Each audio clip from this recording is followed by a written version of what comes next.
was some shit in my face a minute ago. I know that. Ali came out, man, he threw about 8 punches, about a quarter-inch from my nose. He said, brrr. I said, shit. And I was happy to be in the ring with the champ, you know what I mean? It was really nice, but my mind kept saying, I said, what happened if this nigga had one of them Joe Frazier flashbacks? You know what I mean? He might go, round 11, Joe Frazier. And it give me brain damage for life, right? I mean, freaky-deaky. That boxing a hard hustle, though. I used to box in the Golden Gloves. I was good in the gym. It was in the ring where I had my trouble.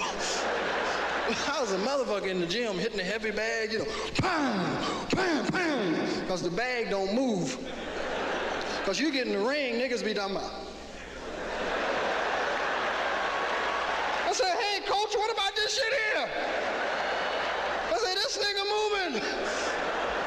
And I always had to box them dudes that looked like they just killed their parents. You know, you ever seen them niggas with them big rusty ass hands? Kind of hand you can strike a match in the middle of it. Right, they come out at the bell beating themselves up. Right, a ding.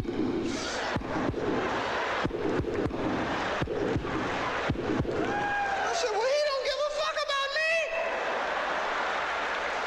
He kicking his own ass. And the coach say, stick and move, stick and move. And you be scared when you have your first boxing round, you be doing.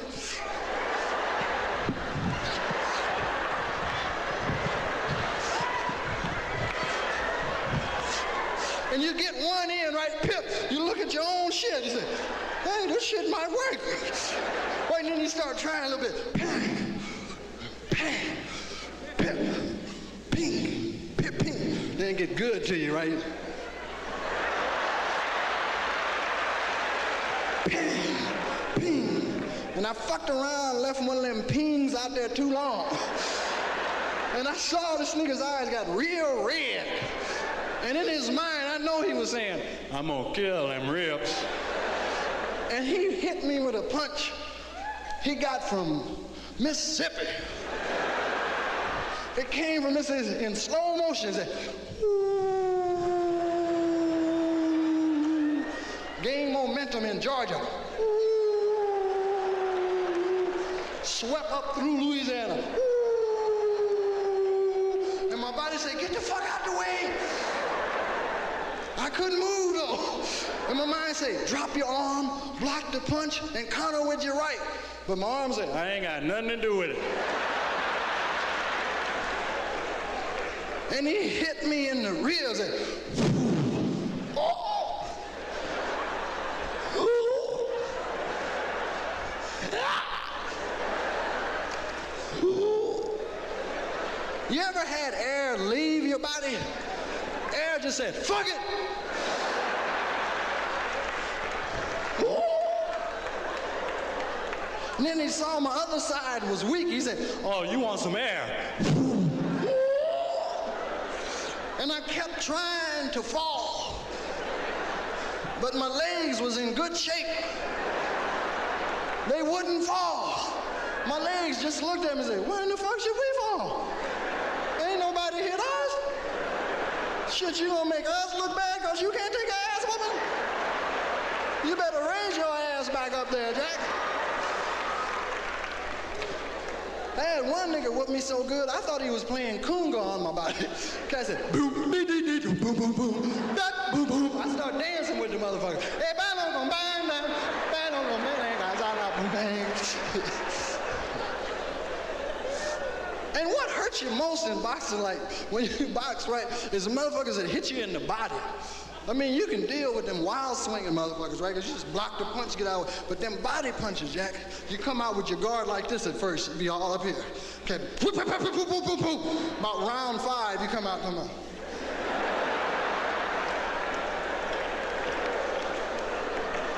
And you forget your chin is open, right? You be done. You can't hit me in the ribs now. Can't hit you in the chin. Pow!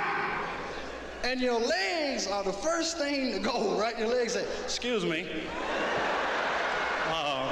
I'm falling. I don't know about you. And you be saying, no legs, hang in there, fuck it. And you be down, Jack. You start looking in the audience for your parents. Hi, Mom. I'm okay. Referee counting and shit, you know, he said, I don't know what the fuck you counting for. I ain't getting up.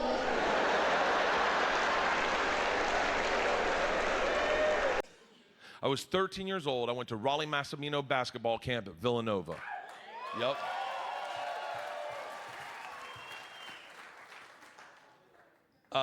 This was one of the camps back in the 80s where they'd recruit inner city kids to come play, and then the Big East coaches would scout them to go to their colleges. Or if you were white, your dad could pay $5,000 and you could go.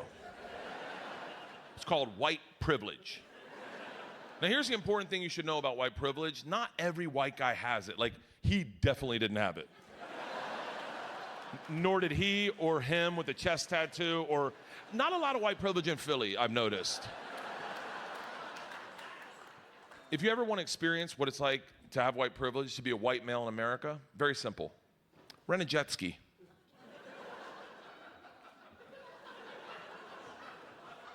You don't need a license, instructions, a resume, recommendations. You just get on and fucking kill it. And if you fuck up and fall, you don't get hurt. You're like, screw it, my dad will get me a job at the bank. So, first day of basketball camp, I go up for a rebound, very first game, and I get knocked unconscious. Apparently, white privilege doesn't go hard in the motherfucking paint. Get taken to Bryn Mawr General, throw up on my dick. It's a long story. Come back to camp the next day, and Coach Massimino pulls me aside. He goes, I can't let you play. You got a concussion last night. I'm going to make you sit out between these two young men, 6'7", 6'5", both black dudes. He goes, they got caught smoking marijuana last night. So you sit in between them, and if they start screwing around, you stop it. I was like, bro, you got the wrong guy for the job. Secret time, I threw up on my dick last night. But here's what happened. Is because he sat me in between them, everyone at camp thought I got caught smoking weed with them. As if two inner city teenagers, 16, 17 years old, woke up in the middle of the night. And one was like, psst, psst, Ray Ray, you won't get high? Hell yeah, I won't get high. You got weed? You know I got weed. You got a lighter? You know I got a lighter. You want to wake up this little white kid? Ray Ray, you know my three favorite things in the world is basketball, weed, and white kids. Yo, white boy. Hey, white boy. White boy. White boy, you won't get high? And I was like, you know I won't get high. So by proxy, everyone thought I was cool. By proxy? Yeah, I do that with words a lot where I don't know the meaning, but it sounds right. My wife's doing that with the word bukkake right now. I got so bukkake'd at the Ford dealership. I was like, really? Remind me to drop the chuck off next time. So by proxy, I was all of a sudden cool as shit. Now, middle of camp. I'm not anti-baby. I'm anti-fetus. Y'all know I'm anti-fetus. I fucking hate fetuses. I fucking hate them. I wish a fetus would step to me. Yeah, so I've just never, like, looked down and been like, I should reproduce this. Like, let's run it back. Let's go. You know what TV show made me really wary of having kids? You guys ever see that show, The Nightly News? It's, all right, climate change is a nightmare. We're already double what Earth's population should be. Plus, I can't remember this much anger or division in my entire life. To me, having a kid right now would be like being at a house party. It's packed with people. You can't move. Roof's on fire. Basement's flooding. Cops are coming to arrest everybody. And you look at your friend and you're like, we should invite Brian.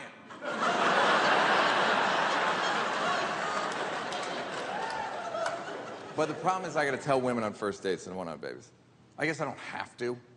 Just seems like nicer, right? Because women have weird timing with that shit. I was on a date with a girl one time. She's like, well, I am 40, so I need to start thinking about who I'm going to have kids with. I was like, start thinking. Miss, we may be down to minutes.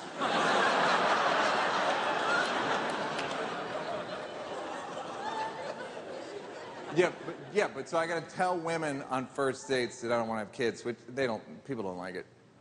Telling a woman you don't want to have babies on a first date is like going to a job interview and being like, just so you know, I don't fuck with computers.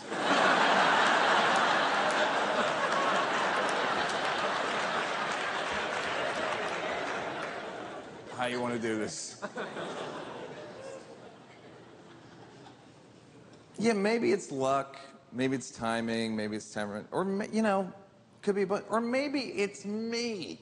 Maybe something's wrong with me, right? Maybe I'm too cranky or wounded or misogynistic or something I don't even know I am, right? You know what I realized recently? It's not you. It's not me? Well, good, let's end the show. Good night, everybody.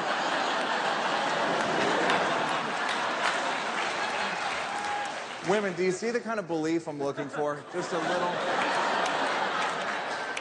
Yeah, like, I had the thought recently that I don't think I can guarantee a woman's emotional safety. And I'm not sure she could guarantee mine. I wish that were not the case, but that's just how I feel. And people go, well, don't you get lonely? Yeah. But also, I've never been lonelier than in a relationship I didn't want to be in.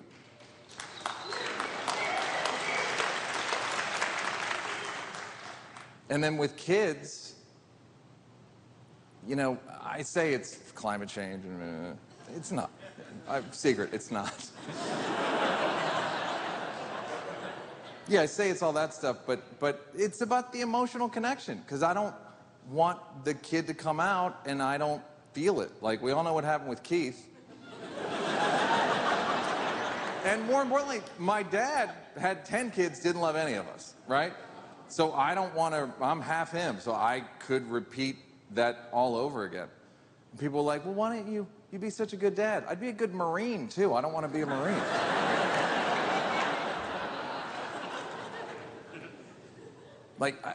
And people go, well, try. Well, take the leap. It's not my risk. It's their risk. They bear all the risk, right?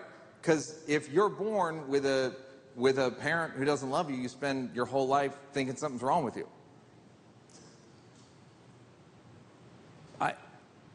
I also got to say, I really resent the pressure we're all under to do it. Like, I really resent it, right? There's like dozens of new gender and sexual orientations. There's still only one relationship orientation, toward marriage. People go, what about polyamory? There's no tax cuts for polyamory. Stop it. But people are really impressed with, like, we got married and we got signed the license. A marriage license? How'd you do it? Like, a legal yoke isn't that impressive to me. You know what I mean? Like, what's more meaningful, a bird in a cage or a bird that flies away every day and comes back just because they like being birds with you? Isn't that better?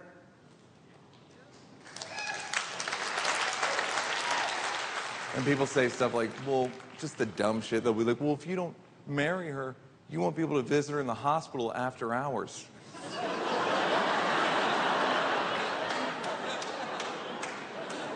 I will if I give security $40.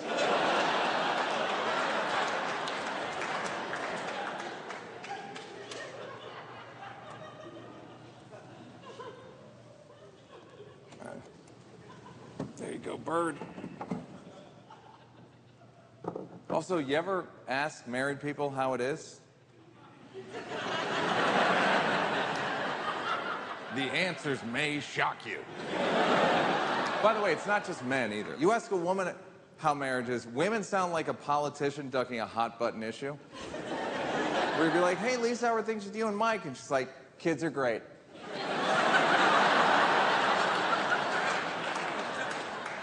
And you ask guys how the marriage is, guys sound like they're reading a hostage letter. We're like, hey, Mike, how are things with you and Lisa? And he's like, hello. I am happy. Do not worry about me. Worry about yourself and your heathen lifestyle. She has taught me so much and made me a better man.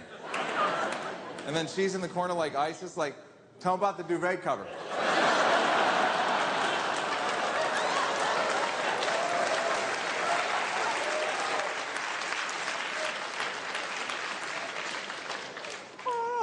Previously on Crow's Nest.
This is fun. This is fun to be out, right? Like, you know what one of the upsides of COVID might be, I hope, is empathy for mental health stuff, right? Because everybody was isolated, and human beings don't do well with isolation. Still got cave brains, right? So we think if we're isolated, that the tribe is rejecting us, and then we start picking away at ourselves and finding fault that aren't there, and basically our mental health declines, right? So I hope in the future that people have empathy when someone says like, I'm depressed or anxious, they'll go like, oh yeah, I remember that. Because for a lot of us, we felt isolated our whole lives. And the other thing I'll say, one of the things I didn't mind about COVID was that we could all just chill a little bit with work. Like we could put the sword down a little bit. If you achieve something during COVID, cool. If not, also cool. Like the only people who accomplished anything during COVID to me were Bo Burnham,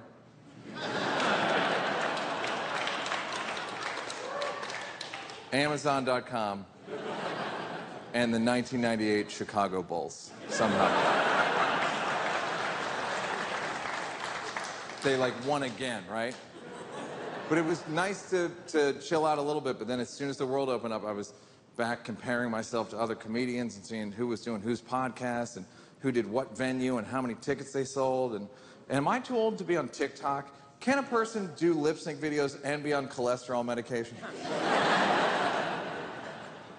Yeah, like I said, comedy's so public, and it can be sort of, you know, it's exposing. And comedy, like I said, there's a lot of ways in which I feel like I don't fit into the world and I'm not doing especially good, but comedy's one of these things where I feel like I know what I'm doing and I'm a part of something, but then there's always a reminder like, no, you don't. Right before the start of COVID, Netflix had a party. By the way, this story's so name-droppy, I apologize in advance. This story's so name-droppy, DiCaprio was there, I don't even mention it. So, Netflix has a party, and it's at the head of Netflix's house, a guy named Ted Sarandos, a great man.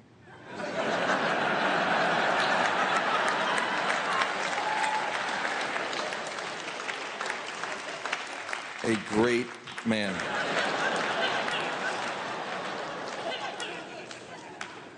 So it's at Ted Sarandos' house, and I walk in, and it's like the biggest comedians in the world, right? I look over, it's like Burr, Aziz, Mulaney, Ali Wong, Sarah Silverman, Wanda Sykes, Trevor Noah, Borat. And they're like, pretty good, pretty big meal, all right? Dave Chappelle, Chris Rock, Kevin Hart, and then I look over here, Ellen DeGeneres, Eddie Murphy. It's like, God damn, I've never seen all these people together ever, right? And I remember thinking like, buddy, I don't know what you did to get invited to this party, but it must have been pretty good, and I'm proud of you, right? And I'm just looking around at all these like heroes of mine, right? All icons, and Ted Sarandos, who is a great man,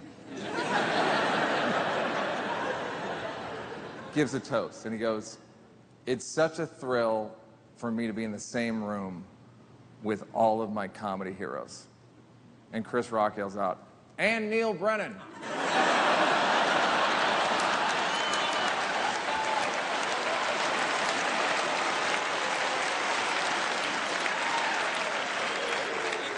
I just thought, man, I hope someday Chris gets humiliated in front of all of his peers.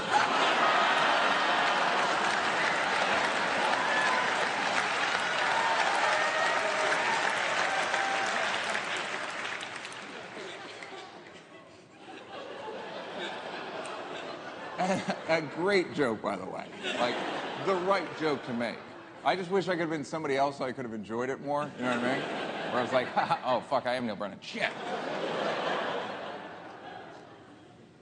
And you know in a movie when someone gets embarrassed and they cut to like slow-mo shots like, ha, ha, ha. My slow-mo shots were like Ellen going like, brah. And Borat was like, my wife.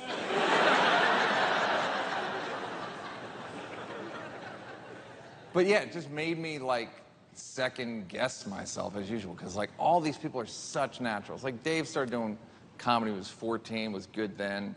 Eddie knew he was going to be on TV when he was 5.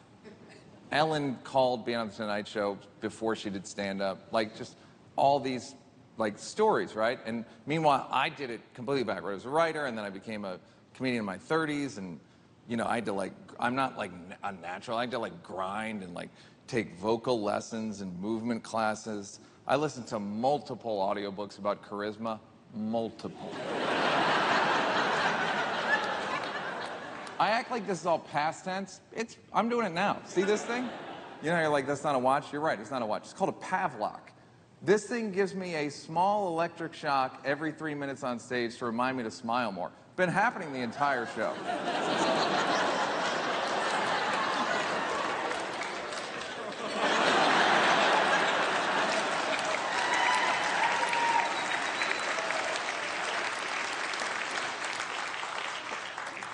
Yeah, when I'm around people like that, I'm like, am I not supposed to be doing this? By the way, what even is this? That's the thing nobody talks about. It's luck. Like, okay, so this is the thing I looked up. So there's a 1 in 8 chance that you will marry somebody you're dating. And there's a 50-50 chance that the marriage will work. So in essence, there is a 6% chance that you'll be in an everlasting, loving relationship with someone you're dating, even if they're great and you're great. 6%. That's luck. And I know I need to pause the show right now and let all the guys that are here on dates look at your lady and let her know that you guys are the exception. You're going all the way, I get it. But 6%, it's luck, right? Even if I'm wrong, it's 9, but it's 6. It's luck. We all judge each other for our failures at relationships. We judge ourselves. We should have empathy. We're all basically just fans at an NBA game taking a half-court shot. When those fans miss the shot, everyone goes, oh, they don't go, fuck you! Think about why you missed that shot. Start with your relationship with your mother and go forward from there.